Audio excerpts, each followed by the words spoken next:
Hey everybody, this is Anna and welcome back to Painting Big. Today in our Fundamentals of Miniature Painting video, we're going to talk about lining. What is it? Why is it good for you? What kind of brush do you use? How much do you thin it? What paints can you use? All that stuff. Let's get into it. Today I have a Corgi Paladin for y'all. As you can see, I used him in a model in a previous handout that I did for my patrons. Oh my gosh, there it is already, the chance to talk about the Patreon. All right, patreon.com/paintingbig. Really easy to find me, but we'll leave it at that. Let's just say there's a lot of content on there because I've been doing it for over 3 years. But we've got our Corgi here. So, as you can see, I've base coated his little chainmail armor around his face and his fur. And it looks really, really unfinished right now because we haven't done a thing to it. So you might be thinking, well, I could just put a wash on that, right?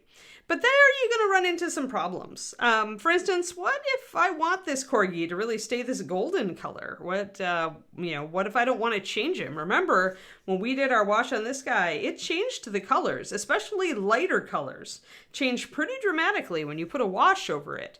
Plus, if we used a brown wash for the Corgi, that meant that our chainmail would look kind of rusty.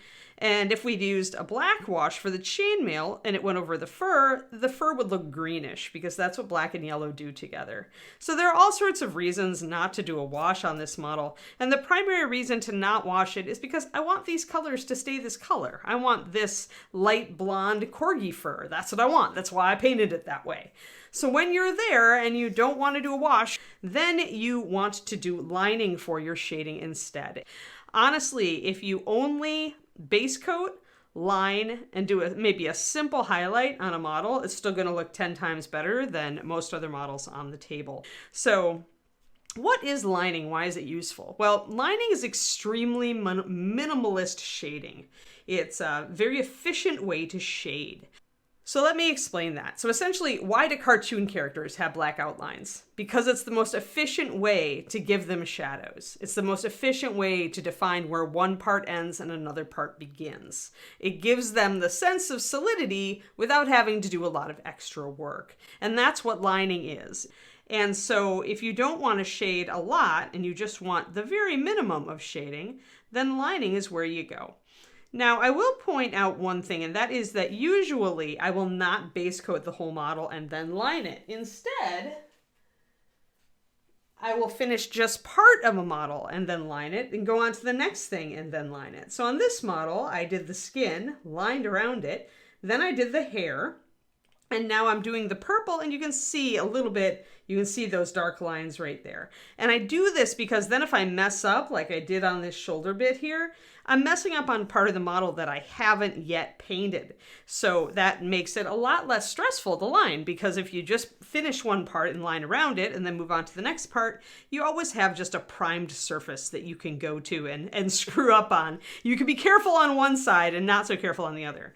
Now, because I've done both surfaces here, I will have to touch up if I screw up, but we'll just keep going around. So one other reason to do lining then is because when we put this line around, it brings out the edges of details, right? It puts a line around it, it shows you clearly where the fur ends and where the armor begins. It also makes small details stand out more because then you have the contrast of, say, the highlights. Like if we line this little necklace here, like I did, I started to get these little beads, but you see that? So I lined around those little beads, and that makes those little beads stand out. Probably better than a wash because these details aren't very deeply sculpted.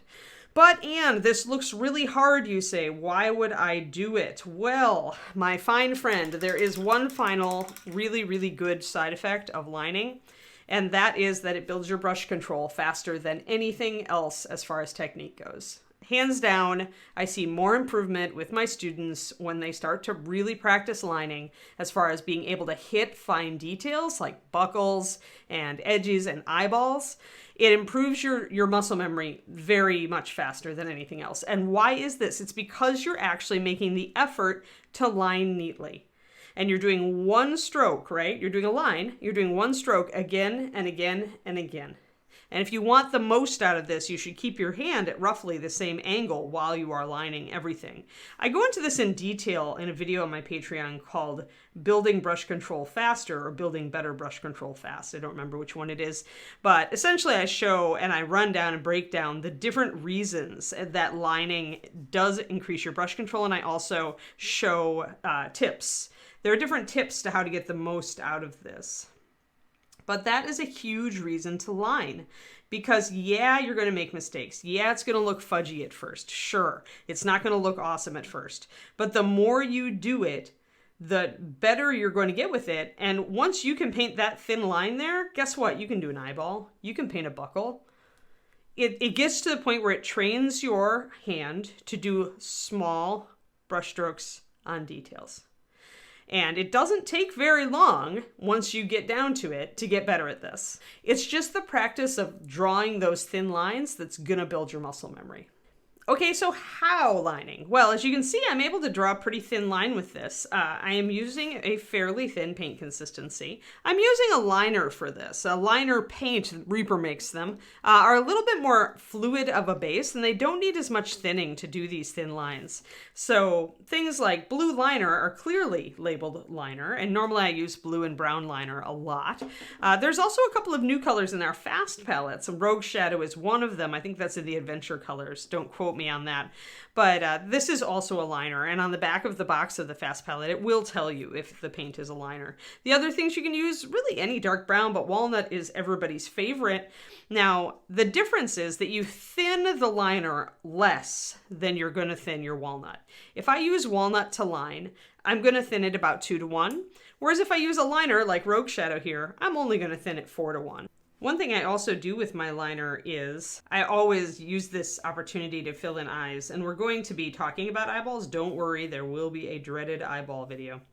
But I take this opportunity to use the liner to fill in the orbital of the eye. And this model actually has really nice big eyes, so this would not be a bad one to show you guys eyeballs on. And while you're at it, you can also use this to line the mouth. And this is a step that I see a lot of people not do on human figures, but it does make a difference. Like, how much more expression do we get out of the corgi just doing those steps? Liner's just normal paint, by the way, in case you wondered. It can be painted with just like regular paint. Liner is just telling you that it's a little bit of a more fluid base than usual and that it will go translucent a little bit faster. What other colors can you use? Well, any dark color will do. In case you missed it, I was talking about blue liner. So obviously you can use colors like dark blues to line with. So really what matters is, do you want it more naturalistic or don't you? If you want a more natural shadow out of your liner, you probably want to go with browns. So like brown liner 9064 is one of Reaper's most popular colors. The Rogue Shadow is kind of a brown liner with a bit of red in it. Walnut brown is used because it's popular because it's a black brown essentially. And browns just tend to create more natural shadows. Whereas if you're using a blue, especially if you end up being able to really see that color, then it looks a little bit different, right? It's not necessarily as natural. Most of the time though, these colors are so dark that you're not really going to pick up on the color. Like your subconscious eye might note it, but most of the time people aren't going to notice what color. So if you feel like using a black purple, like Nightshade Purple, go for it.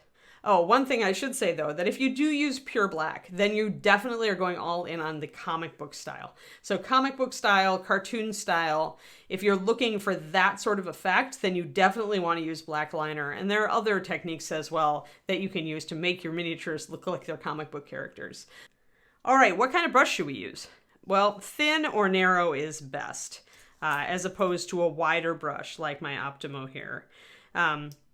This just makes sense, right? If you're drawing a thin line, a long thin brush is good. This is the brush I was using. This is a Da Vinci Maestro Series 10, size 1. The 10 is their standard round as far as the shape goes. All right, another note on lining. When you are loading up your brush for it, make sure you load up your brush, but then you really have to unload your brush. You gotta unload it. Figure out a way to unload it. If you use a wet palette, unload it on a piece of printer paper or something like that. find something to unload your brush on. Then you can have a lot more control. If you have too much paint on your brush, you're going to get a much wider line and you're not going to have control of the paint. It's got a chance, especially if you've thinned it quite a bit, it's got a chance to become really watery and run all over the place.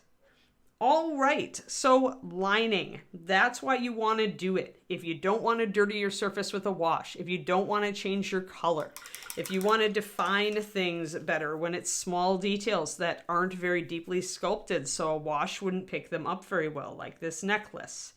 That's all reasons to do lining. If you want, you can use lining in conjunction with a wash. So I mixed up this kind of tan wash to selectively put some shadows on my corgi.